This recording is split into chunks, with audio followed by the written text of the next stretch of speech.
Hello, hi, hey, how's everybody? Just want to do a quick check if you can hear me.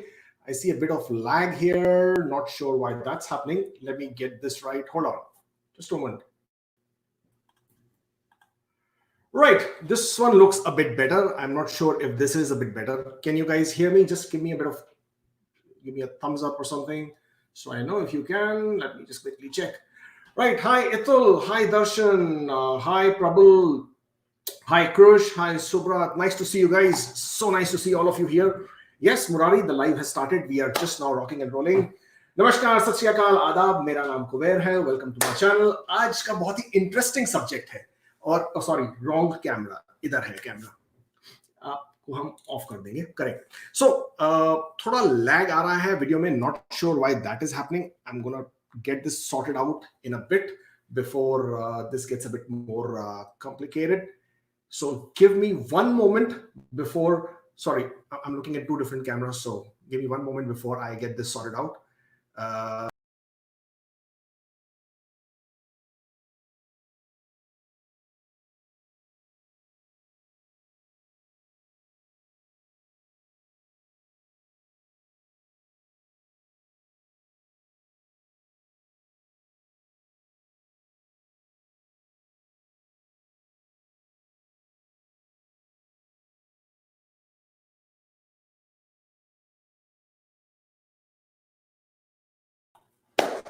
ये better है, ये बिल्कुल सही समझ में आ रहा है.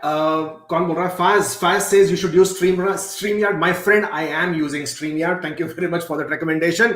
This is now much better. I just sort of tried something with two different cameras and it didn't really work very well, right? So now that we are here, आज का सब्जेक्ट बहुत इंपॉर्टेंट है. Actually, no, I'm not supposed to do this in Hindi. I was reminded. So please confirm if the sound is fine, video is fine. Okay, Animesh, thank you so much for confirming video is fine, volume is fine, everything is looking fine. Perfect. Thank you very much. Welcome to my channel. My name is Kubeir. Just reminding that, and for people who are celebrating today or tomorrow, Eid Mubarak. Yoo-hoo! Okay. I celebrate Eid, I celebrate Christmas, I celebrate Diwali, of course, I celebrate Janmashtami, I celebrate Navratri. So, it's always good to celebrate whatever the occasion is. And nowadays with this COVID scenario and all, with so much of stress going on everywhere, any occasion, any moment, any opportunity to celebrate is always awesome. Right, today's subject extremely important because we talk so much about Canada, we talk about immigration, we talk about immigration processes, we talk about updates, news, etc. And we always miss a very crucial point in this entire scenario, and that is why Canada? I mean, कहाँ से आया idea ये Canada का? Where did this originate? Where did this germinate? So today's discussion is only going to be about Canada experiences, why you thought about Canada, what made you, what made you think about Canada, and why did you choose, or why are you looking to immigrate to Canada? In my seminars that I have previously done in several cities across India and the Middle East earlier, this question has been my favorite question as to why do you want to come to Canada? What is the reason why you would like to immigrate to Canada? And I've had varied amounts of answers, and I'm not sure if that gentleman is watching, but if he is watching, then I would like to give him a shout out, because one of the best answers I got was this gentleman wanted to come to Canada because he wanted to drive a fast car at a speed of 300 kilometers an hour. Okay, so well, I can't say much for certain roads in this place, but very recently a young teenager was caught driving at the speed of 308, and he's looking for some very difficult time ahead, because you may manage to drive it once, but then after that, what's going to happen, I do not know. So please do not make that your reason to come to Canada. Let's keep it all nice and safe. If you wish to drive at that speeds, then I'm sure there are better places, better circuits to try. But as I said, today's question again, Faz, thank you, Faz. Yes, we are celebrating humanity, as he says, and I like that one. FOMO, fear of missing out. Are you really missing out? So where did this idea about Canada came to you? Was it your friends? Do you have friends who are living in Canada? Do you have relatives who are living in Canada? Brother, sister, cousin, chacha, chachi, mama, mummy, dada, dadi, pupa, pupi, whatever, uncle, aunt, whatever you want to call them. Or was it,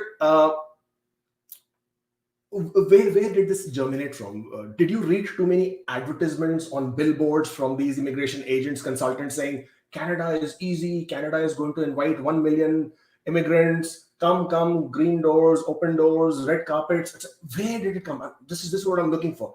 And I have few pointers for me. And one said there is this abroad syndrome. And I understand a bit of it. So there's this abroad syndrome that we want to go abroad. So abroad mein photo khichwayenge, abroad pictures, that your status on your Facebook should say that you have lived abroad. This abroad status that a lot of people wish to follow, that at times is also a reason. Then there was somebody who said security. Wow, security. Okay, we're going to come to the security bit security part in a bit. Then there was people attending lots of seminars. So agents, consultants doing these seminars, come to Canada kind of seminars, and therefore people get convinced and therefore wish to come to Canada. Somebody else said freedom. Now, very relative term, very subjective, I would say, but again, fair enough. That's another good one. Then somebody again, and I'm giving you these quotes from the data that I collected over my various seminars that I conducted. And I have with me on the sidelines Mr. Rajeev. Rajeev, just I know you're waiting for me to bring you on, so just wait for hang on a bit more, few more minutes, and I'll bring you on. But let me go through this list that I have. And then there was somebody who said better life. Prospects of better life. I'm not sure. Again, very relative, very subjective. Then there was job opportunities or opportunities in terms of better options, better scope. Grass is greener on the other side. And of course, then we had that land of Canadian dream. So it's like American dream. Now you have a Canadian dream. So okay, let's see this.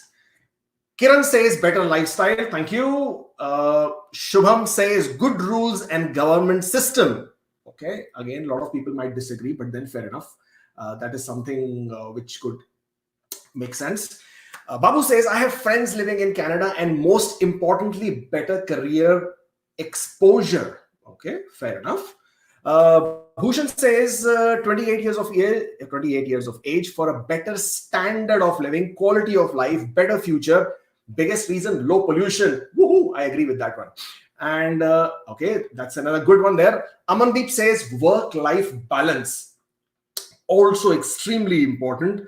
Gurpreet says rules and regulations is very good health opportunity. Okay, fair enough. If makes sense to a good degree. And then, okay, again, we have better life there. All right, better life and opportunities as such. So before I delve into this further, okay, somebody else is saying, Digvijay says parent migration is easy and possible. Understandable. Apurva says lots of opportunities available. Okay. Gautam says no corruption.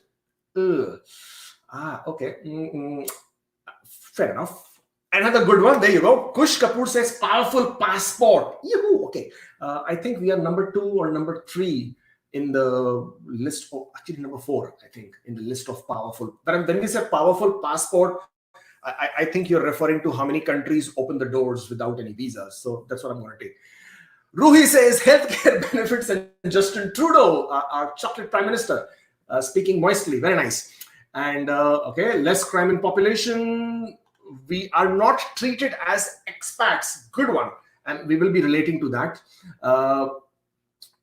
Okay. And Abhinay says need PR because I'm in Middle East. Okay. Because of healthcare of Canada and supportive government. Understandable. Better education system for kids. Now that is something which we will talk about again. Better health benefits, better opportunities. Very interesting. Peaceful life. Again, relative, very subjective. You could get peace anywhere you want. Webber says better future for the kids. Justin Trudeau, the best prime minister. Again, a lot of people might not agree with you there, but anyways, well-planned policies, quality of life, smooth retirement living. Okay, very, very interesting. This is what I was talking about. Civilized society and mindset. Then there is retirement benefits. No racism. Okay, another good one. I like that. Country who does not believe in differentiating people with caste and color. Okay, and quality of life is best. All excellent points you guys are making. I love it. I love the interaction. I love that you're participating and you're giving out your thoughts, because that is what will make today's broadcast, today's discussion very, very interesting. Okay, another good one. Top country to start a business and become an entrepreneur. Animesh says better process than US green card. No religious difference. Again, we'll bring that into the freedom or no racial bias. Canadian values and politeness, quality of life, diverse culture, value of human. All excellent points. But before I give you my take on things, and before you sort of go about thinking what exactly are we going to discuss about today, I will bring on with me a gentleman who is part of the immigration process. When I'm saying in the process, means he's in the process of applying for his PR application. And it will. The reason why I've chosen to bring this gentleman on, I met him in Delhi not too while ago. And he has a very decent job in India, I think, as of right now. And his age is at a time where a lot of people think they've lost all hope. So before I start answering, and he might not like me saying certain things, let me bring him on. Rajeev ji, welcome. How are you? I'm fine, Kubeir. Thank you. Okay, Thank you for bringing me here. Sorry, I need to put you on, otherwise I won't be able to hear. Hold on. Okay, all right. Sort of. My audios always keep deleted. All right, perfect. I can hear you, Rajeev ji. How are you? I'm fine, Kubeir. Thank you for bringing me here. And hello to everyone present here. Thank you so much for joining in. And what I want to do, hold on, I'm just sort of going to put our names there because I don't see our names there, and that's not good. I'm having so many issues today with this. I can't see it. Anyways, this is, I will need to figure this out at a different time, I guess. Oh yeah, there you go. Now, this is everybody. This is Rajeev Sopti. Rajeev, tell me about yourself. I mean, and this is not a job interview, but I'm asking you tell me about yourself so that I don't sort of put you in a spot, because you might want to tell people you're 22 years old, right? So I might sort of give away your real age. I'm currently 43 years old. Okay, see, you cannot say 43 years old. You should say I'm 43 years young. Yeah, that's absolutely correct. As age is just a number, right? Yeah, of course. Okay, so you are, let me just get this right. You are part of you are in the middle of applying for your Canadian immigration, correct? Yep. Okay, and just give me a brief understanding of what are you in middle of, so that everybody who's watching, and there are really around 160 people now watching, so they understand exactly which part of the process you are from, and which immigration program did you apply through? I applied through PNP, a Provincial Nominee Program of Saskatchewan, SINP, and we have already received ITA from federal government, and the process is on. I hope by August first week we should get COPR. Okay. Fingers crossed. Excellent. Rajeev, why did you choose to come to Canada? I mean, what was your reason? And if you don't mind sharing, what is your current career, opinion, occupation where I'll tell you. I'm very decently placed in India, earning handsome, very respectable job.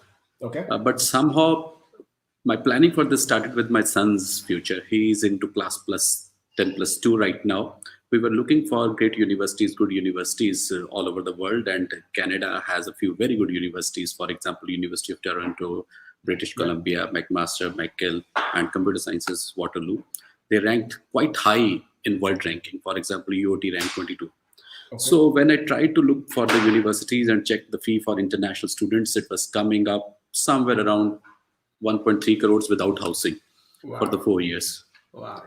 That's into current conversion rates.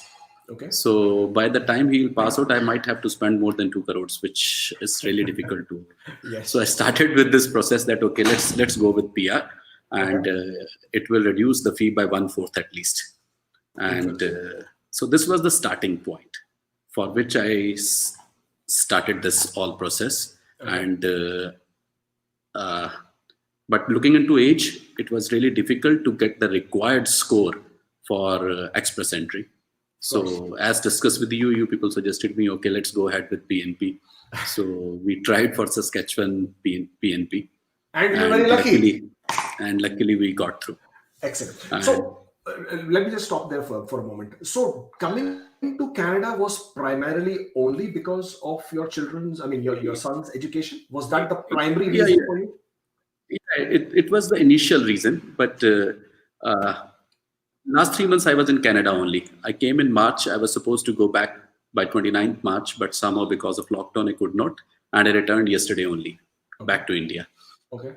But these 3 months that I spent there in Canada, it gave me another heavy list of points to be there.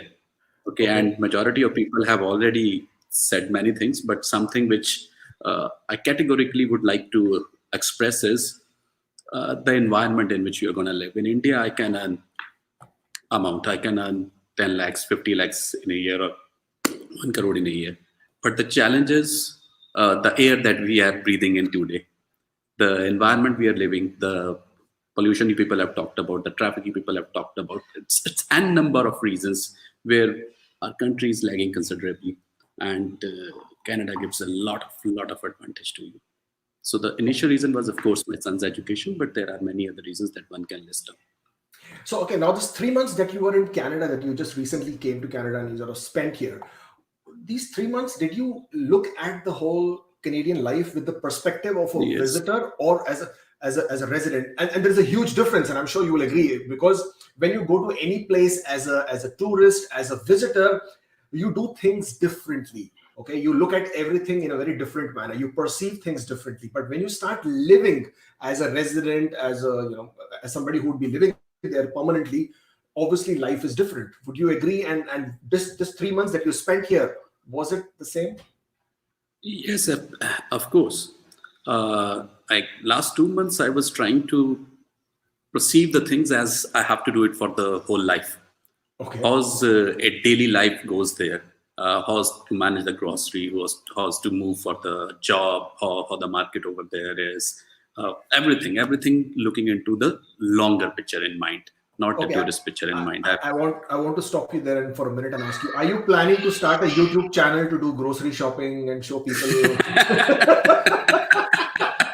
Because that is such a huge trend, right? Everybody who comes to Canada wants to create a YouTube channel. They want to take people to do grocery shopping and show people where you can find cheap grocery. Hey, this is my basement, and look at my basement, and this is my house. So are you planning to do that as well at some point of time? Nothing. I have enough job to do. All right. So might not be able to spare time for that. But just to give perspective, what do you currently do in India? If you can share that. I'm heading the School of Computer Sciences in one of the reputed university in India. Okay. Yeah, so I'm heading School of Computer Sciences over there. So that school has around 10,000 students, and I'm also heading Division of Admissions in that university. So it's a huge challenge that I'm managing here. So it's going really good. So that's a very respectable place where I am. So now I'm confused. So if you're doing so well, when you go to Canada and you've just spent 3 months, you just said you came there and you with the whole perspective as a resident, how are you planning to make the transition? What are you going to do in Canada? You're only 43-year-old, so obviously, are you looking for a job? Are you looking for some sort of what exactly? There are many things. There are many things in pipeline. There are many things that I am thinking. Of course, transition is something that can be challenging at age of 43. But of course, if you look into the market properly, if you are ready to spend time studying well, getting your certification, I think it's something that can be achieved. I'm someone who is from the computer science background, fairly good in academics. So I have few certifications under my belt and a few going on. So I hope I'll be able to Excellent. crack. So you're preparing well. Yeah. Okay, all right. So there are some people who are asking, how did you get your immigration? So just before, uh, yeah, just we'll quickly go through that. Rajeev, you want to go through that as to how did you get your immigration? Everybody's wondering, did you get a job offer? You know better than me. Okay, no, but I would rather you say it yourself because I mean I'm not trying to. This video is not about me portraying for my business. It's about you talking about your life and your journey. Kubeir, I'll take a second. Let me plug in the charger so that No there's worries. no issue later on. You can take up this. Okay. All right. So I've just got Rajeev away for a minute. I think he has some issues with his charger. Right. So Rajeev has, as people are wondering, how did he get his PNP? Well, Rajeev, let me get this.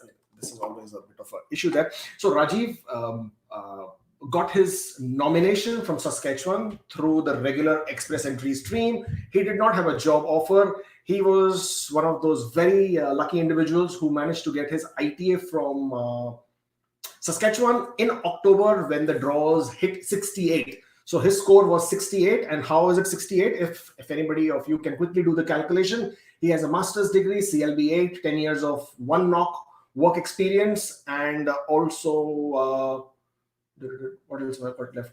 So 10 years of work experience, CLB 8, actually he has CLB 9, but let's say maximum is CLB 8 for Saskatchewan, master's degree, age of 43. So you do the math, it will come to 68, and that's how he got his nomination. Bring him back on. I think he's ready. Right. So wasn't that your journey in terms of getting a nomination? You got your nomination very quick, didn't you? I mean, it was pretty quick. Yes. I started the process on 20th September. 2nd October, I got the nomination invitation from Saskatchewan. Okay. And we applied within the stipulated time period. And it took exactly 28 days for Saskatchewan to process the things. Okay. This is for people who are always, blaming Saskatchewan for always taking so much of time. Well, the trick of the trade is if you have good set of documents, which Rajeev prepared very, very diligently. I mean, his attention to detail was extremely, sharp. And when you prepare a good set of applications, you make sure every criteria is taken care of, every aspect of the application is taken care of. The nomination process can happen very fast. He did not get any kind of ADR. There were no questions asked. His proof of funds was fine. His reference letters were absolutely, to the dot, which covered every aspect. And as you can hear him say, that 28 days flat, he got his nomination from Saskatchewan. That was awesome. Now, what is your plan, Rajeev? So once you get your PPR, hopefully, what do you plan to do? Actually, the situation is fluid with regard to COVID-19 also. If the things improve, I might try to land at somewhere in September, October if I get COPR by August. Will you be doing a soft landing? Yeah, and then go I'll back do and soft landing. Okay. Yeah, I'll come back so that I can start the processing of my student's son's admission, because the 2021 fall admission will start somewhere around November this year. Correct. So that's why October becomes crucial for me to land. All right. So now coming back to the main subject for today's video, which was about why Canada, right? So you spent 3 months, and I'm sure you've been going back and forth to Canada, and you've been doing a lot of research, the academic that you are. What struck you the most different or the most crucial, critical as far as Canada is concerned? That sort of told you that this was the right decision you have made, because a lot of people have that buyer's remorse, right? So once they've bought something, they start feeling, "Arey yaar, ye nahi kharidna tha. Arey, this was not the best thing I bought. Maybe I would have got it at a cheaper price. Maybe I would have got a better quality or better resolution in certain factors." So did you have a buyer's remorse? Did you think that maybe this was not the right decision you were taking? No, nothing like this. So I strongly believe that the decision is appropriate. I might have lived half of my life. My son is hardly 17 years old. I have seen Canada quite closely now, personally, as well as through the eyes of my family, who are already settled there. So there's a huge difference when we say standard of living. This is a very abstract and big term, includes almost everything which majority of our audience told today. whether it was pollution, whether it was disciplined society or community. So that's something which none of us pointed. So Canada is something which is relatively more disciplined and compliant society. I have witnessed it during this lockdown period, the way they managed it, the way community handled it. So I don't have any remorse, and so the reasons are n number of reasons. I can keep on counting, and Okay. I still remember something which I can earn 50 lakhs, 1 crore a year, but by the time I'll be ready to enjoy, I doubt I'll be able to do it in India, looking into the way things are moving. Okay. And there it's altogether different. So Okay. the environment is really cool. Even the resources, the water resources that they have, I guess that's the largest in the world. Yes. If the universe is gonna have the scarcity of water in times to come, I guess the Canada will be the last one to face that issue. True. So you also touched upon this point when we met before Delhi, which you might not remember, in Chandigarh. Actually, no, I have that point ready. I'm going to talk about it in a bit. But Rajeev, thank you so much for joining in. I really appreciate your having taken the time. I wish you all the best. I hope you get your approvals very soon, and then you can always buy me a coffee when you're back in here. Yeah, of course, of course. Thank you, Kubeir. Thanks for bringing me here. Thank you. Yeah, thank you so much. Really appreciate it. Thank you. Yeah. Right, that was Rajeev with his experience of what he feels about Canada. And while he spoke about water, let me, this is again one of my favorite quips that I do in my seminar, is that I do not know how many of you are familiar, aware, and how many of you follow the world politics, but we all feel that the next world war, if and when it is to happen, it is probably going to happen because of water. I mean, earlier people thought could be because of oil or the fossil fuel, but water could be the reason why the next world war might happen. And the reason for that is there are several cities in the world which are going dry. The first one went dry in South Africa, which was, I think, a couple of years back. That was a very, very, it should be a rude awakening for a lot of people. I'm not sure if they're still awake. As far as India is concerned, there are serious concerns that a lot of cities are going to run dry. There will be no water available. I'm sure Bangalore is quite concerned. Hyderabad is quite concerned. Delhi should be ringing bells as well. But again, the drinking water is huge. But let me give you one statistics, one very amazing statistic here. There are more than 2 million lakes, freshwater lakes in Canada. Okay, just wrap your head around this. And in Ontario itself, I've actually written this down. In Ontario itself, there are more than 250,000 lakes, freshwater lakes. Okay, and there are some lakes. Actually, there are more than 500 lakes where the entire surface area could be more than 100 square kilometers. Okay, now that I do not know if you can even envision. So imagine when you think about a lake, you're thinking about a water body. You can actually see the ends of it. Here, you come to Lake Ontario, Lake Superior, Lake Huron.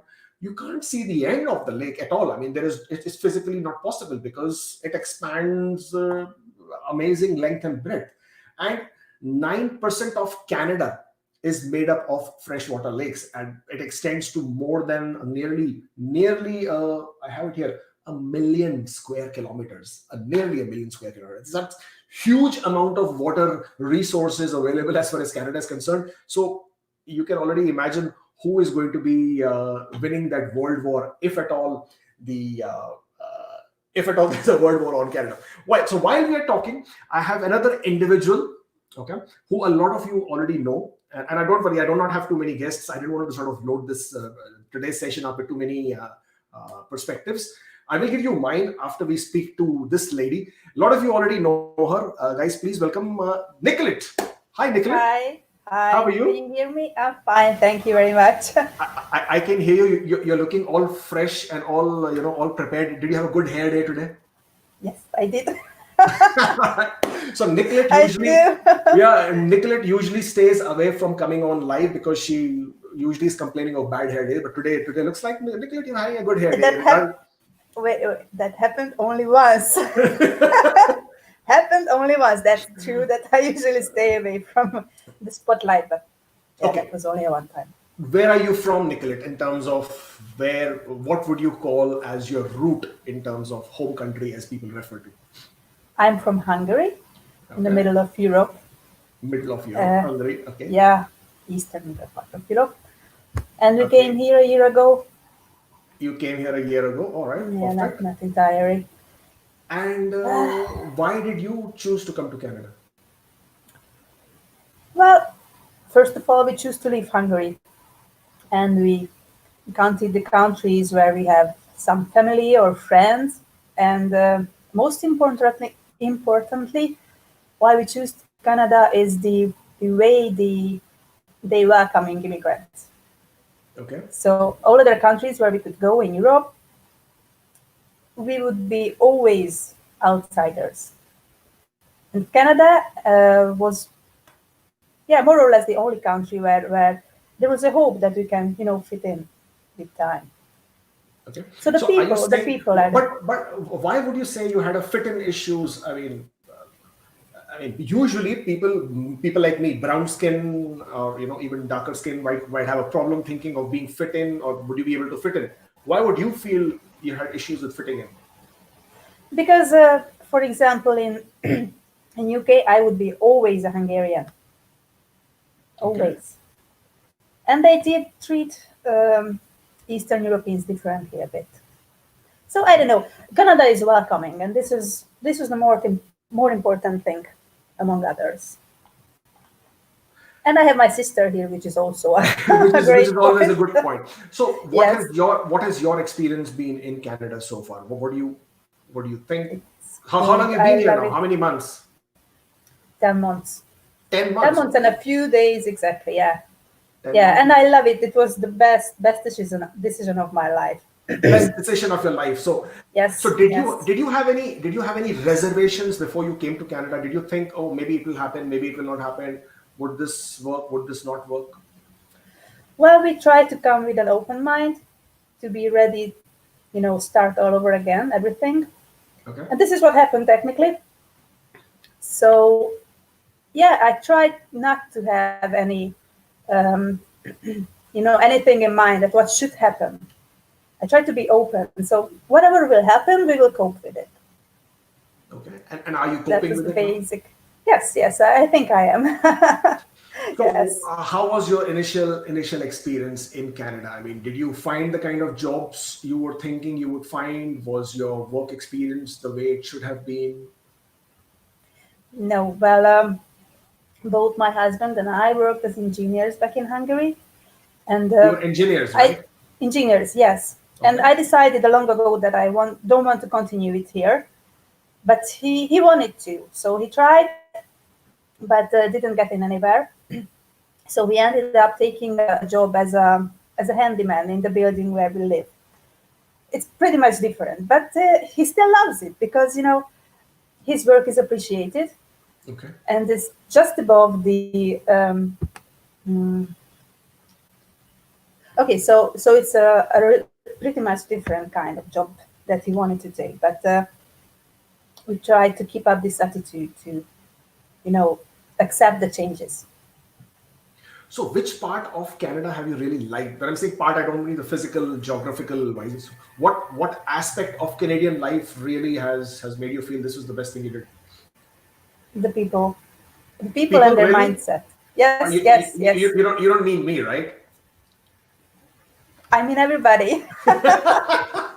Okay, all right. So what about people? I mean, when you say people, it's a very big Yes, but subject. in general, I feel people are more positive here comparing to Hungary. Hungarians people in general, of course, they are tend to start a conversation with complaining.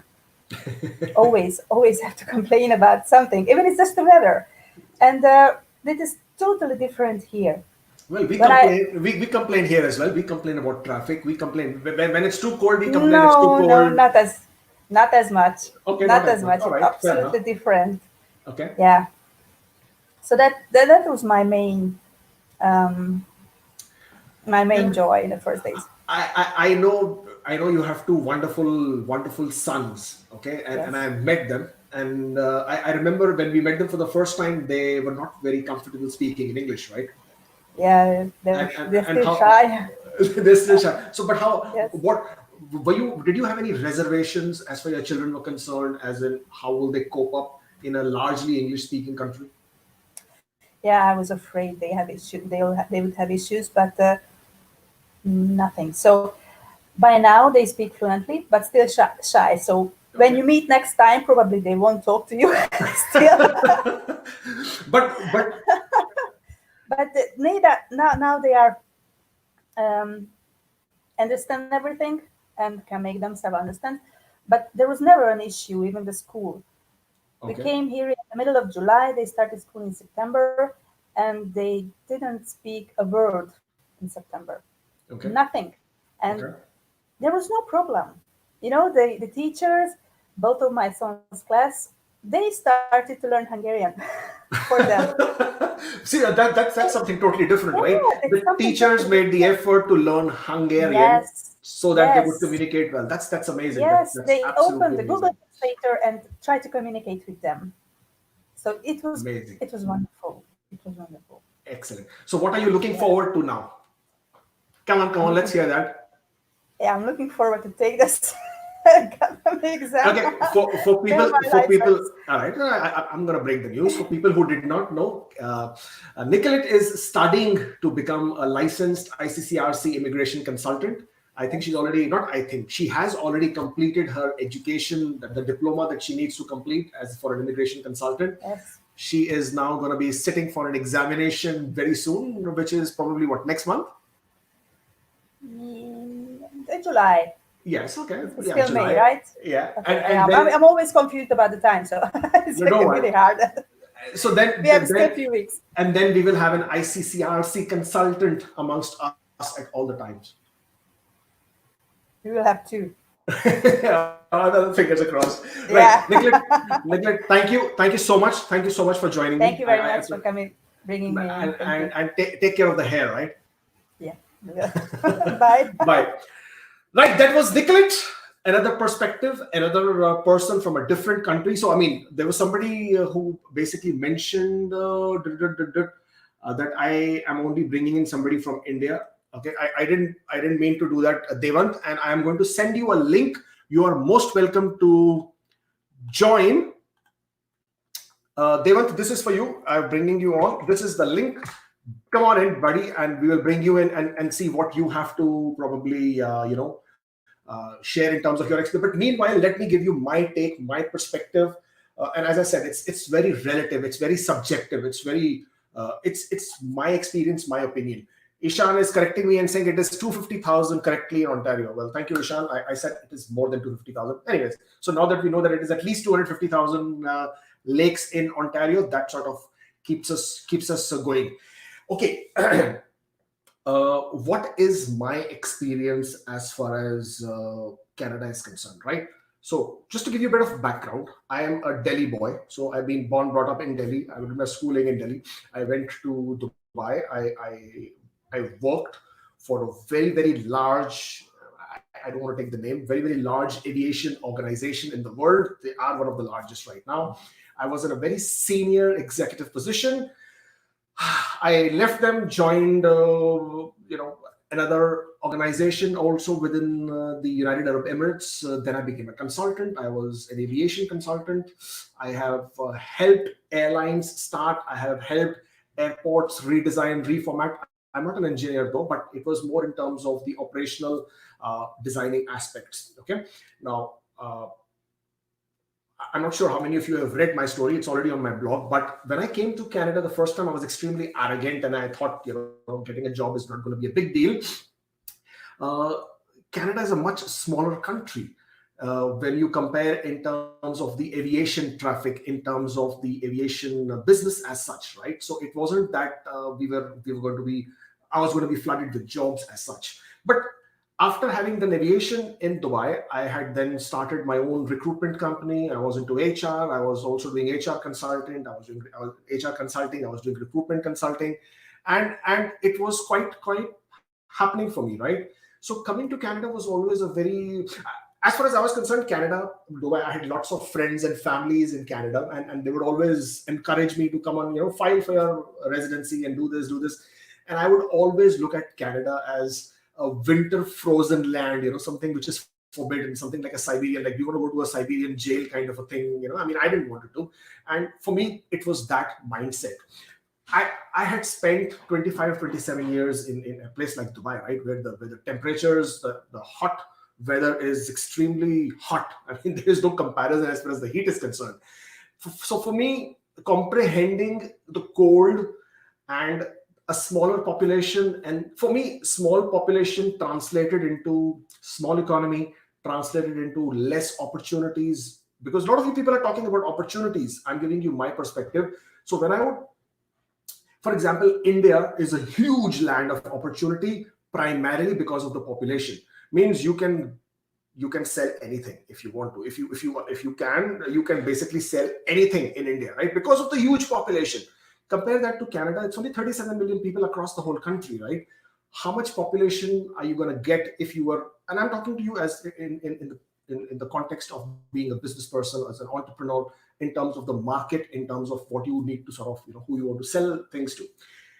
So for me, it was always a very difficult decision. But eventually, the decision was made not by me, but my better half, who had a bigger say in the matter. And I just had to sort of be carried along and said, okay, come on, we have to go and do this. So we came to Canada and we stayed here, not as permanent residents, but as visitors for quite some time. And I said, okay, I will give Canada a shot, but not as a permanent resident. I will live in Canada and I would see if this really makes sense to me, but I came here as a visitor. Okay, so I continued to stay here as a visitor. As you all know, legally, you can stay here for 6 months. You cannot work. So I was not working. And after 6 months, you can still ask for an extension. It will be extended. So because of my job, because of my nature, because of my occupation, I was able to work from home, work, remotely, and doing my business was not a problem. And I could always travel if I had to.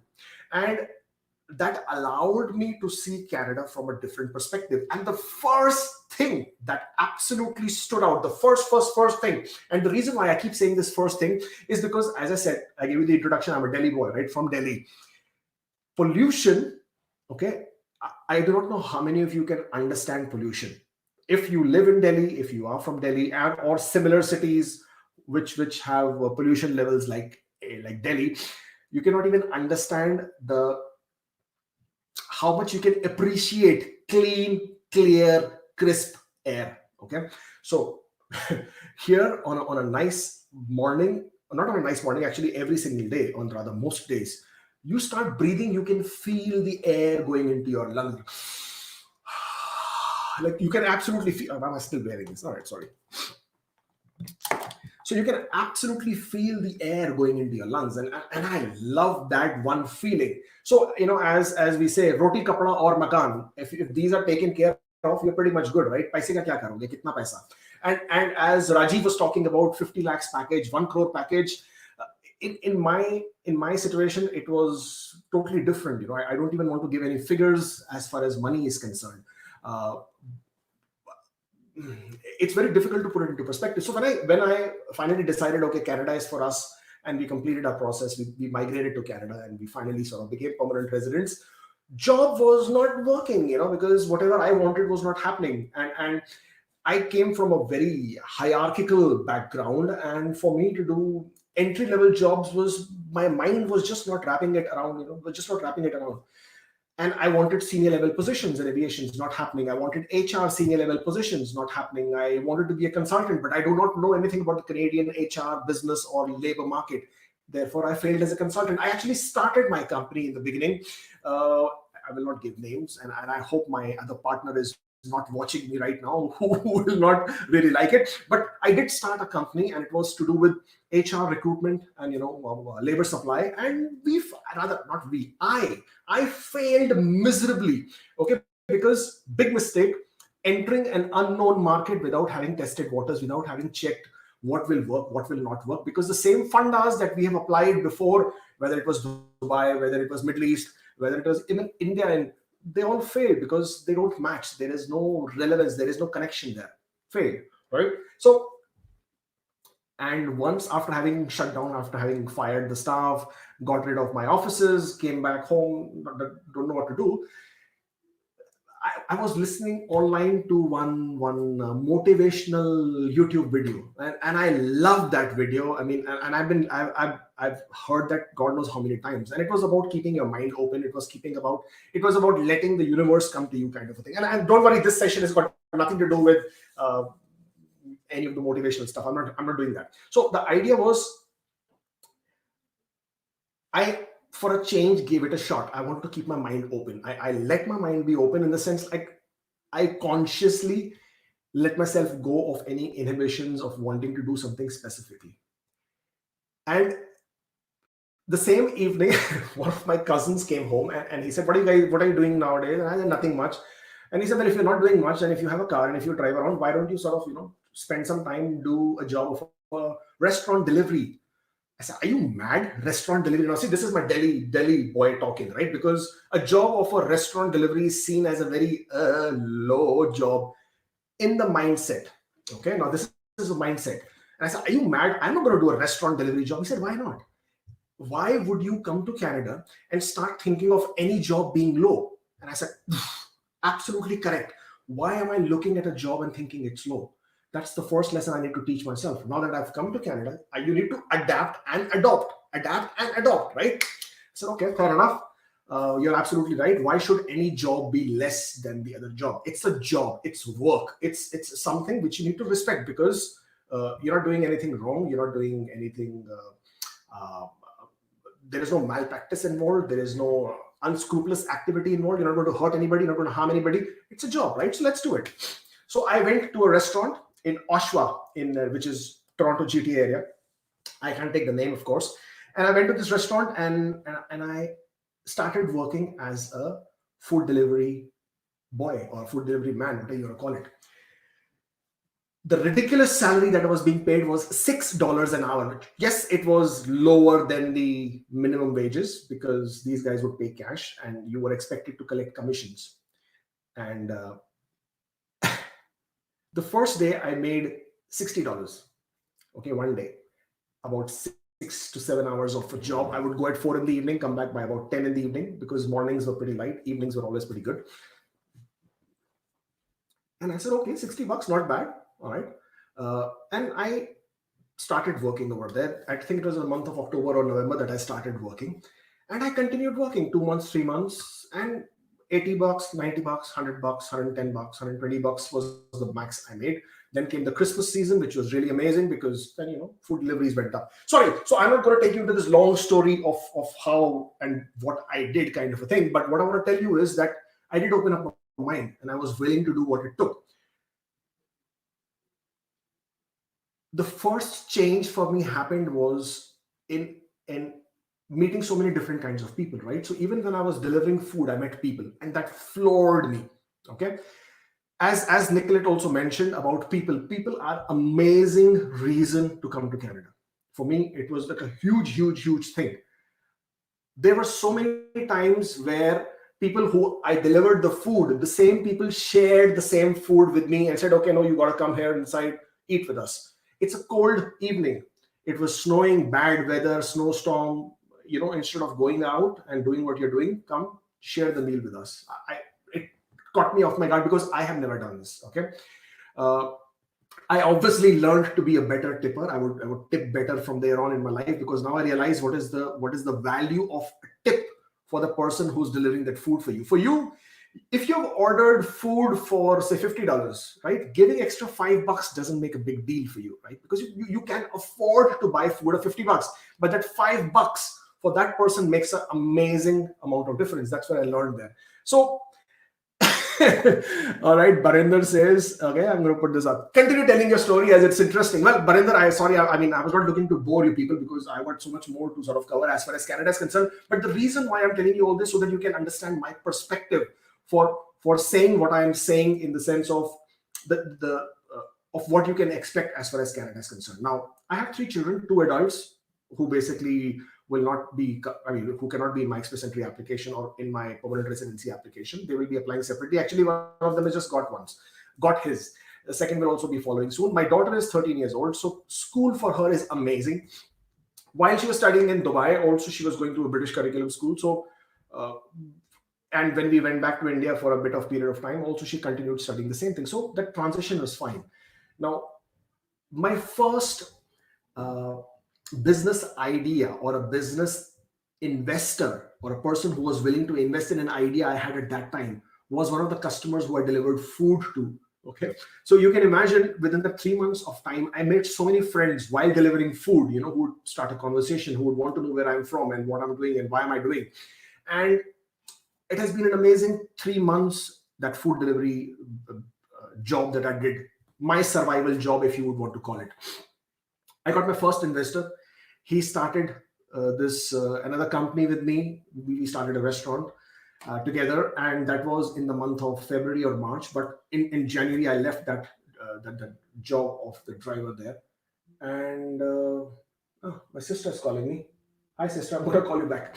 So, and that's how my life and my journey basically started. Now, that restaurant failed. My HR consultancy business failed. But you fail and you understand and you learn.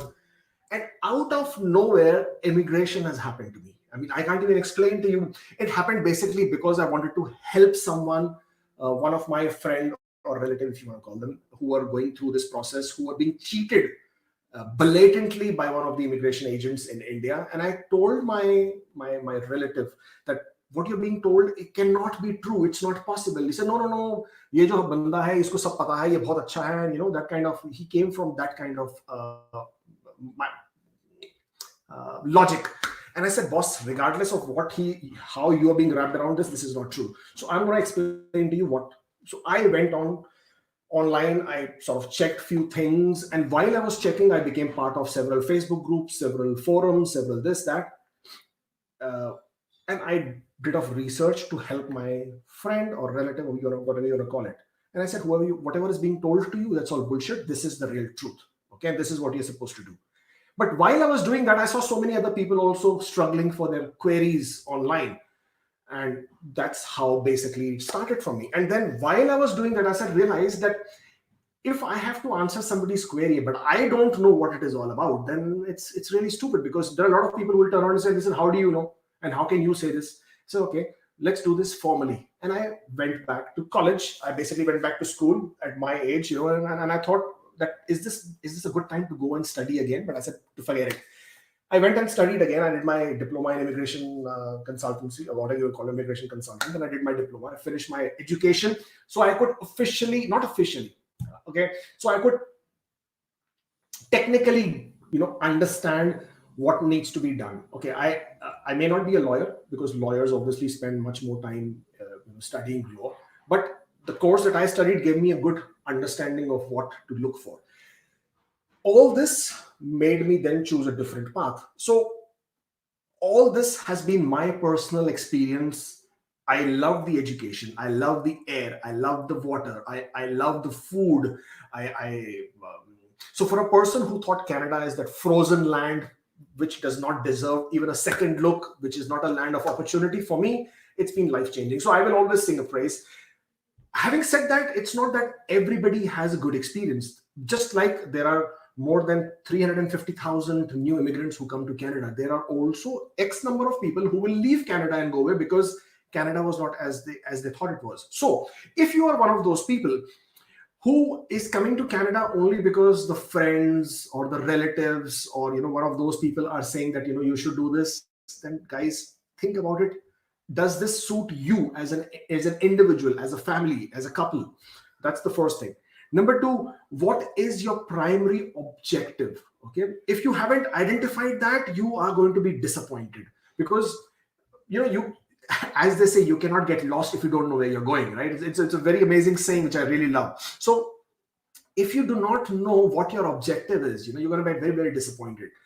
Why do you want to come to Canada? Identify it. Are you looking for job prospects? Are you going to come to Canada only for jobs? You are going to get severely disappointed unless you are able to, or unless you are willing to adapt and adopt. Okay, a lot of people don't do it. People think, why should I adapt?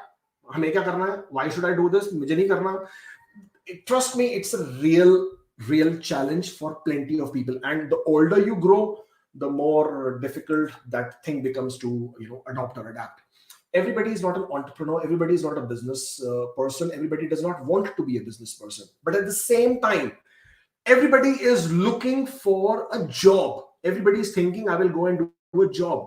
Maybe this is the time that you can look at a different thing altogether. Change your mindset. Look at a possibility of being a business person. Look at possibility of being an entrepreneur, right? So for people who want to come to Canada for lifestyle, now again, lifestyle is a very relative, a very subjective issue. Okay. What does lifestyle mean for you may not mean for me. What it means for me may not mean for Rajeev. What it means for Rajeev may not mean for Nikolett. But before I go on and on and on, I will bring Devant on, because Devant was complaining that I'm bringing only Indians on, and he wanted me to sort of have a different perspective. Devant, hi, how are you? Hi, how are you? Very well, Devant. Where are you now? Which part of the world are you? I can see a nice swimming pool, man. Is that on purpose? Yeah, I'm from Trinidad and Tobago. Okay, yeah. Very nice. And what do you do? I can see some nice, lovely, nice beard. Yeah, I'm in business management. Okay. Are you hearing me? Okay. Are you looking to migrate to Canada as well? And what is your? I applied. It's a bit of a lag, but I can hear you. Okay, I applied last year. I got a Alberta provincial nomination.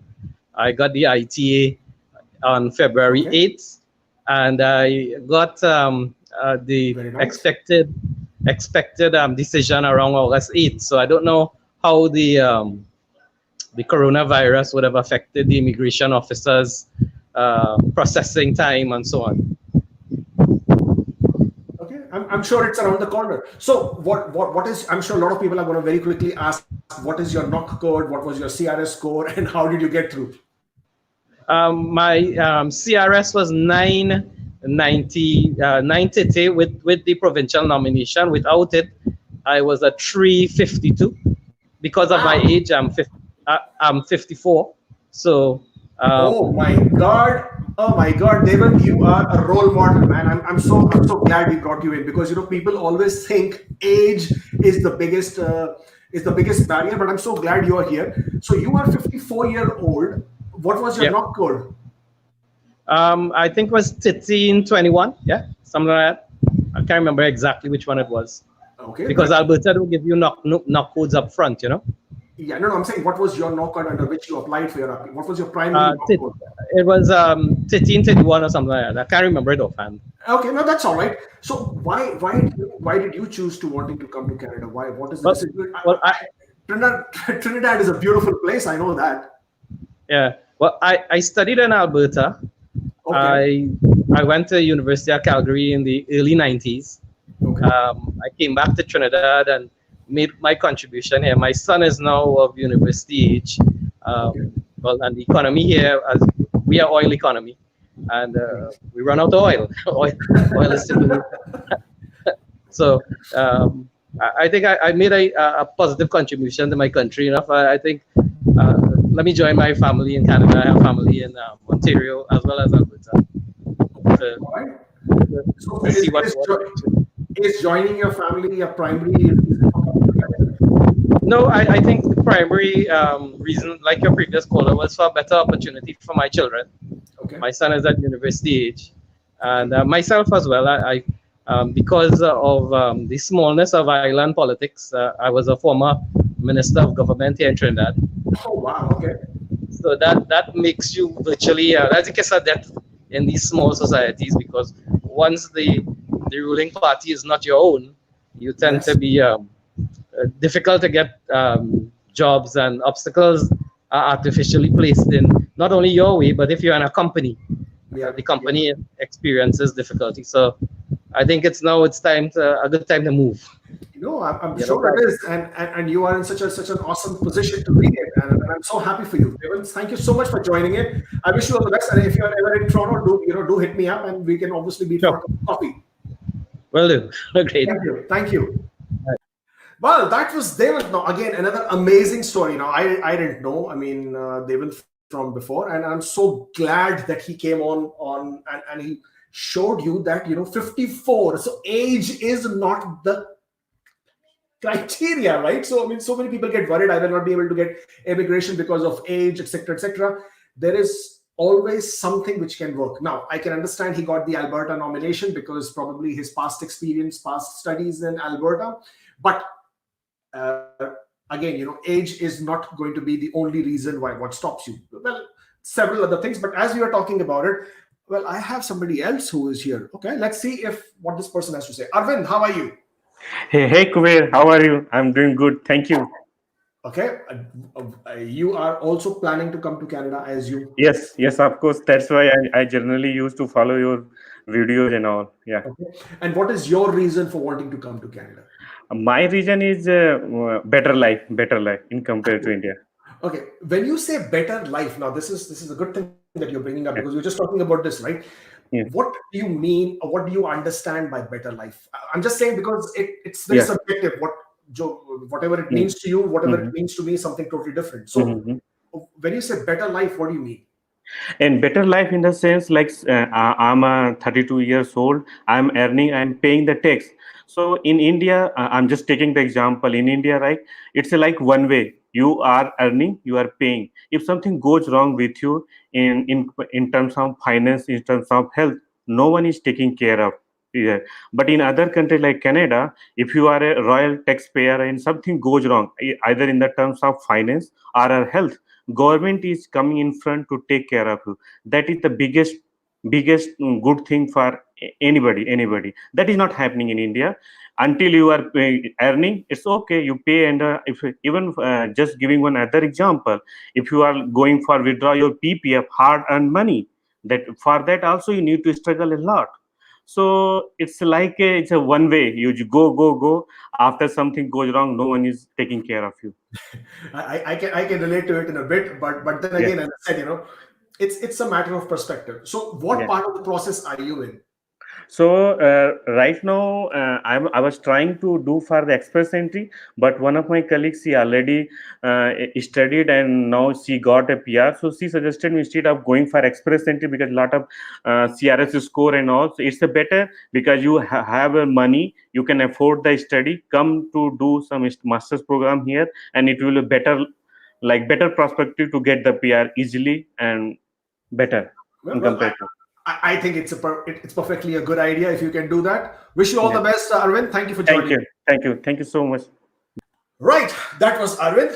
I know we have been going around this subject for some time, and so I will just sort of come to the crux of it. So, if you are in your home country and if you have uh, a good job, so when I say you have a good job, like for example, Rajeev, right? So he mentioned he's quite happy with the remuneration that he receives, and it could go in multiple digits. If you have a good job, think, why do you want to come to Canada? Okay, if you have a good life, and when I'm saying good life, I'm talking about people for whom social circles are extremely important. So whether it is friends, whether it's family, whether it's your you could be a chairman of certain organization, you could be a political figure, you could be a communal, not I'm sorry, sorry, you could be a municipal level figure, or you could be a lot of people get a kick out of different things. So you could have certain positions within the society and you enjoy doing that. Then before coming to Canada, think about it. Do you really want to do this? Okay. uh, for a lot of people, if it is only pollution that which is bothering you, well, probably you can move to a hill station or a different city in your country which is relatively not that polluted. Because as long as you're in the same country where you are, wherever you are from, the comfort zone is there, right? And a lot of people have the biggest problem of coming out of their comfort zone. They're not comfortable doing that. One of the biggest factors for people who would leave Canada and go away because they're disappointed, because it just did not work for them, one of the biggest reasons is that they were unable to adapt and adopt. Okay, they came to Canada with lots of expectations. So please come to Canada, but come without expectations. Come with an open mind. And I wish I could play the same video that changed my life for me. But this is such a, I mean, if you were ever looking for a good advice, and I'm giving you unsolicited advice and you didn't ask for, but I would like to tell you that do not come to Canada with expectations. Don't come to Canada कि अगर मैं Canada गया तो मैं ये करने वाला हूँ, मेरे साथ ये होगा. Don't do that. Come to Canada with an open mind. Whether it's related to your jobs, whether it's related to your children, whether it's related to safety, security, job opportunities, better style of life, etc., etc. For example, I'll tell you another example. There was an individual who came here with his family, and he came from a good family, good employment, good. When I'm saying good means he was earning in multiple zeros. When he came over here, his funds, his proof of funds, or whatever you want to call them, they ran out very quickly, and he suddenly started thinking he was not finding the job he was looking for. So he eventually moved out of the Airbnb and went to the basement apartment. You've seen so many YouTube videos, everybody's showing you their basement apartment tours. Now, guys, basement apartment is the cheapest you can get in terms of accommodations, all right, which is non-sharing. And the reason why they tend to be cheap is because people who have a house, their basement portion of the house, they are willing to rent it out. In most of the cases, basement apartments are, as the word means, basement, so they are below the ground in most cases, and there is very little or limited light that comes into the house or into their apartment or their section of the living area. That can get very demotivating at times. Okay, for a lot of people, living in a basement is not the most. I don't know about you, but for me, light is extremely important. I mean, if I'm not right now, I'm facing a window and I have a light on my face, and that's why it's looking all nice. Earlier I used to sit in a different direction, but for me, light is important for a lot of people. So that gentleman, that family got very, very demotivated very quickly. I do not know if it was the basement apartment or the lack of light, but whatever it was, several things made them do things differently, and he lost his patience after a point of time. He didn't have friends. He didn't have his network of influence. He did not have his comfort zone. He couldn't find the right kind of a job. He waited for 6, 8, 10 months, and eventually, with his set of disappointment, he moved back. Okay. There are so many of you who have never in their lives done manual. When I'm saying manual, I would say, how do I say this? Okay. Before coming to Canada, I had never washed dishes. I'm going to give my own example, and I'm not trying to be arrogant or being snobbish over here. Please, I forgive you. Please forgive me if that's what you thought for a minute. I'm not trying to be any of that, or not trying to be a snob, but I had never had to do that. When I was growing up, then it was obviously parents, mother, and everybody else around there. After that, it was always the other people in the house. When I was doing well for myself, then it was the house help or the domestic help who would do it. So I never have done dishes as such. At best, I may have rinsed a plate before leaving it in the sink. But coming to Canada, between me and my wife, we have this favorite dispute that if we ever get divorced, it has to be because of the dishes. So now my hands are all rough.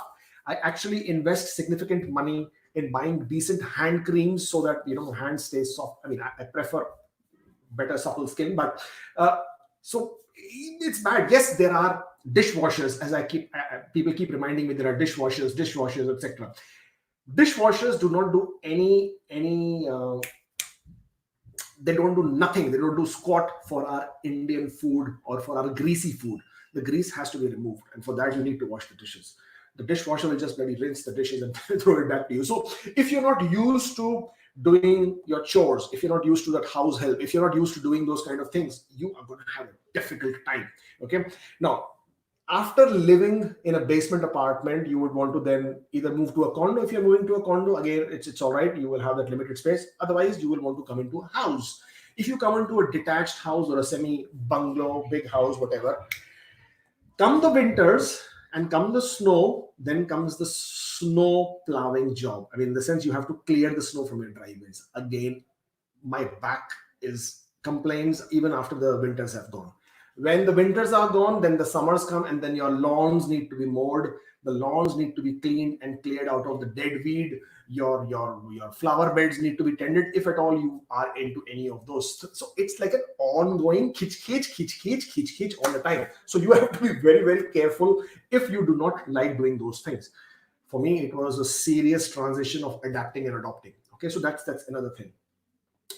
People who talk about healthcare, that they want to come to Canada because of healthcare, again, just because it is free does not mean it is the utmost best. All right. Yes, it is free to a degree, to a lot of this thing. But in the aspect of being free, you need to understand that, for example, if you have a condition which needs to be operated upon, you need a surgery for it. Yes, the surgery is going to be free, but you will be scheduled to receive one year later, 2 years later, 3 years later, based on the queue that is there for non-critical surgeries. Now that problem, I mean, the reason you need a surgery is because it is bothering you, because you have a problem, because it is, you're not comfortable. It's painful for all you want to say. But you cannot get operated because they won't do it for you, because it has to be scheduled. So 1 year, 2 years, 3 years, depending on the queue. Boss, it's free, yes, but it's not convenient. I would rather hop onto a flight, go to India, pay, and get it done, versus having to wait for 2 years in a very uncomfortable condition to get myself operated. So when you think free, think about it. Having said that, again, on the other aspect of things, if it's an expensive surgery, God forbid, if I was in a condition where I needed dialysis, or if I needed a condition where I needed, care all the time, then of course being in Canada is amazing, because Canada does look after its people. It will look after you, whether you're old, whether you're young, whether you're disabled, whether you are challenged, whatever your condition is, Canada will look after you. That's the most wonderful thing about Canada, is that it looks after its people. Yes, there are other schools of thought. Yes, there are other people who will give you all kinds of political agendas, etc. I'm not talking about that. I'm not talking about the trolls out there. That is not my concern. I'm talking to you about the grassroots level. Like, for example, now COVID, right? What's happening? COVID happened. People started losing jobs. Things were happening all over the place, and Canada immediately announced fiscal benefits. Okay, when I'm saying fiscal benefits, I don't mean fiscal benefits of 20 lakh crores, which nobody will get anything out of in terms of what you will get. I'm talking about actual benefits in your pocket. So you have lost your job. Now you don't know what to do. Canada announced CERB, Canadian Emergency Response Benefits, whereby people were able to get $2,000 each month from the government. Okay. It happened pretty quick. I mean, it was not that they waited for 6 months and then announced. Within the first few weeks, they announced, and you were able to get it. So it really, really helped a lot of people who were trying to come to terms with that. Not only just this $2,000 CERB. Canada has extended benefits for businesses. Canada extended the benefits for different sections of the society. They looked after the students. They looked after the young students who are now going to go to the job market. They looked after businesses who are looking to pay the salaries. Yes, the economy has taken a huge hit, just like anywhere else in the world, just like everywhere else. Canada has taken a huge hit as well, and it will be a long time before it will come to terms with this COVID scenario or the economy and how badly we've been hit. But the thing in the back of my head, that I will be taken care of, okay, of all the taxes that I am paying, there is a way of it to come back to me in a way that I'm being looked after right now. I'm not out on the streets alone. There is an amazing level of support which goes out by the community. All right, so that for me is huge. Okay, I do not know about anybody else. Again, I'm talking to you from my perspective, as I said. Leave aside the fact that my hands are all scrubby and I don't want to do the dishes anymore. I don't want to mop the floors. I don't want to sort of broom everything. Karna padta hai bhai, kya karenge? But it's all part of life. So if you have your expectations right, if from what you expect to achieve, Canada will give you money, free money. And I know it sounds really odd when I say that, free money, but you could get grants to pursue a second career. So for example, if I was doing a job and I wasn't really able to make my ends meet, and I now wanted to pursue another career, another option, another job, another education, which will help me, Canada is willing to fund, I wouldn't say fund is the wrong word, but they will give you a grant grant is something which you don't have to return back. Plus, they will give you a loan to pay for the education. Who does that, man? Come on. So I could easily get up to 10, 12, 14, $16,000 of grant, which I don't have to return back as long as I complete that set of education that I intend to do. And this is them facilitating it, helping it, making it happen for me so that I can then live a better life. Okay. You have Abhinay is asking me $2,000 for each or complete family. Well, $2,000 for each earning member of the family who has been laid off because of COVID, okay, or who could not basically earn. Not only if you had a job, but even if you were self-employed, you could avail that benefit. Now, I lost track of thought. Anyways, so what I was trying to say is that if you have your expectations right, you come to Canada as a student, you study. What are you expecting to get? Are you looking to get PR, or are you looking to just study, get the exposure, get the education, go back? In life, there are so many things that you can get out of different things or different factors in life, but you need to set your objective right. There are so many people who just said better life or better standard of living or for their children. I absolutely agree with the children aspect, right? I mean, it's amazing how children are taken care of. You can avail of Canada Child Care Benefit up to $600 and sometimes even more in that case. Now, $600 for what exactly? Canada is saying, okay, we are helping you raise your child. So you cannot give that excuse that I cannot take care of my children because I can't afford the school. What do you mean you can't afford the school? The school is free. I cannot take care of my child because it's expensive to take treatments and healthcare. Hello, healthcare is free. Well, I can't take care of my children because it costs money to get their Pampers, diapers, whatever. Hello, Canada's paying you $600 a month. What do you mean you will not be able to bring up your children well? So you see, Canada treats the children as their national assets. Okay, there is a rider there. They're thinking, okay, these are young children. They will grow up. They will pay taxes for the rest of their lives. God knows for how long. So they're looking at it. They will pay for it now and it will come back to them in a different way. But without looking at it from that aspect, they do treat the children as national assets. They love children. There's a funny story, and I'm not sure if I want to tell you, but what the heck? Okay, my daughter is not reading, right? So there was a few some time back. I was having a bit of a tiff with my teenage daughter. She was 11 at that time, and we were in a car having a heaty argument, and we got out of the car, and my argument with her continued, right? Me being the typical Indian Desi father, and how dare you, and don't you dare do this, and I will do this to you, and whatever I kept on saying to her. The thing was, without realizing how aggressive and how angry I was, I forgot where I was. So while we were walking to the supermarket through the parking lot, 4 strangers came to us and were very angry with me, and they took my daughter aside and they asked her if she was fine. They asked her if she needed help. One of them was even on the verge of calling 911, okay, because they thought I was harassing my child, or I was being extremely rude, or I might harm my child.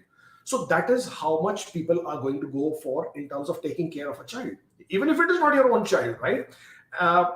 Even for the matter of filing for permanent residency applications, there is humanitarian and compassionate grounds, right, for people who cannot apply under any other condition. So you basically appeal to the Canadian government under the humanitarian and compassionate grounds, and there is a big section which takes care of the best interest of a child. So if there is a child involved in the whole process, which might get affected because if Canada doesn't give you a permanent residency, well, then you see, there it becomes a huge part of the decision-making process. So children in every which ways are treated very, very well. Therefore, an international student and a permanent resident student, there is a big, huge disparity between the fee.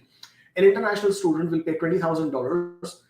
A local domestic student will pay probably $3,000, $4,000, $5,000 for the same program. In some cases, not all, but in some cases. So almost 1/4 there's a disparity in the fee. And as I already explained to you, the school is free, and schools have good education system. They're not, just because it's free doesn't mean that they're bad. So excellent education, public school systems are excellent. Their quality of education is great. Nikolett came earlier online and she told you how the teachers went beyond their scope of their job. Her children are Hungarian. They could not speak English. So the teacher started learning Hungarian so that they could, communicate with the children. Where else in the world would you do that? Okay, I mean, how many other places do you know where somebody is going to go to that extent? So for me, when you talk about reasons why you want to come to Canada, why Canada, for me, these are the living, breathing reasons why I love this place. Okay. Not only that, now I want to talk to you about for people who talk about standard of living. Standard of living, my friends, is something which for different people, as I keep saying, different people have a different understanding for it. But by and large, it translates into, in the layman's term, in what you and I would refer to, it translates into your and my ability to buy material benefits or material things. Can I afford a new iPhone? Can I buy a new fancy car? Can I buy a new fancy big house? Can I afford an expensive education in a big fancy college for my children? Can I be seen in designer wear? That for a lot of people is the standard of living. A high standard kind of a thing. For material, all material aspects. So well, that again translates how deep are your pockets. All right. Another good thing with Canada is that it does not allow you to go too deep with your debts. So if you start living too much with your debt, very soon your credit is going to go down. You will not be able to afford and buy anything more on credit because credit is so important, right? So it doesn't really allow you to go too much outside your scope of what you can afford. So therefore, thankfully, because the fiscal policies of Canada, the financial policies of Canada are so conservative, okay, because they want to sort of keep the speculative trends out, they don't allow you to go too much into credit. And that, personally for me, I think it is so helpful. It doesn't sort of make you lose your mind and go into buying too many things that you really can't afford. So as far as standard of living is concerned, again, a matter of subjective thing. But if your pockets are deep, you will be able to afford much more material things. You will be able to afford much more things which are expensive. I do not know if you need them or not, but yes, they will certainly be more expensive. But in order to have deeper pockets, you will need better jobs. Now, again, better jobs, it becomes a relative term. Why it becomes a relative term? You could be earning, let's say, 1 lakh rupees a month in your home in India. Okay, 1 lakh rupees, if you were to calculate, 1 lakh rupees in India as a salary can actually afford you a very decent standard of living. But if I was to translate 1 lakh rupees or rather convert, it converts to only $2,000, actually less today. $2,000 is not even minimum wages as far as the Ontario minimum wages are concerned. $2,000 a month, you are not even going to get to the 1/3 of the month. Forget about the whole month. How are you going to survive, especially if you have a family? So converting the currency will not help. But if you were to put a relative term, what you would be able to afford for 1 lakh rupees kind of a salary in India, for that you need at least $40,000 to $50,000 worth of annual package in Canada. Now, though $40,000 to $50,000 look or feel or sound less, for a lot of people, it's a good package. Some people might not even start, or they might take a few years to reach that package. A good salary for anybody to understand would be how much are you going to, where are you going to live? So to give you again a perspective, if you are a family of 4, husband, wife, or spouses, 2 children, a family of 4, 2-bedroom house or an apartment is what you need. You need at least 4,000 to 5,000 Canadian dollars a month. Now, I'm not talking about a very flashy lifestyle, but I'm talking to you about a reasonably decent standard of living. $4,000 to $5,000 in hand is what you need. $4,000 to $5,000, if you calculate by the month, is $60,000, but you need to take the tax component in play. So this, you're looking at $72,000, $80,000 a month, a year kind of a package. Now, one person may not be able to make that much money because it's, to be very honest, $80,000 is not something which everybody can very easily make. It will take you time to get there. Yes, some people, obviously, based on their skill sets, based on their experience, based on their occupation, may of course easily get that, no doubt. But it may not be, when we take the larger segment, it's not always possible. What are you going to do then? So both the spouses will work, right? So one spouse gets 40,000, the other spouse gets 40,000, and collectively you make a family income. Are you willing to do that? Okay, are both the spouses willing to work? I know of certain setups where A lot of people are not willing to do that. So I keep repeating this again and again. And I know we have gone on today almost for an hour and a half, but get, or rather set your expectations right. Set your objective right. Understand why Canada. Will you really be able to adapt and adopt? If you're not able to adapt and adopt, it's not going to work, my friend. Okay, you may as well just not spend even this $1,100, $1,200, or not even, actually $1,300 something for the Canadian application fees. Save that money, do something else. Don't spend on IELTS, don't spend on ECA or whatever else. Don't. You are changing countries. I mean, you would have spent probably 20, 30, 40 years of your life living in a particular environment, doing a particular thing. Now you are packing your bags, you're coming to a new country, and you want to start off as if nothing has changed. How is that possible? Right? It will take time.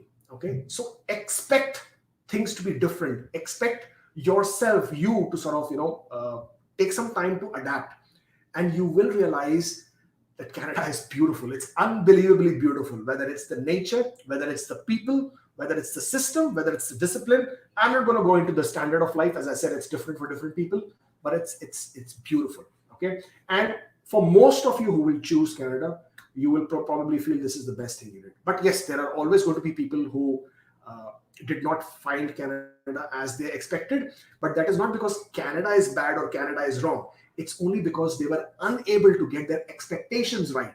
Okay. With that note, I'm going to sign off. Thank you so much. Thank you for joining in. You guys are amazing. All of you have managed to stay with me for such a long time. I can still see 170 people around. And thank you so much for joining in. It's been a lovely, wonderful session again, talking to so many of you and interacting with so many of you. And I will see you next time. Bye.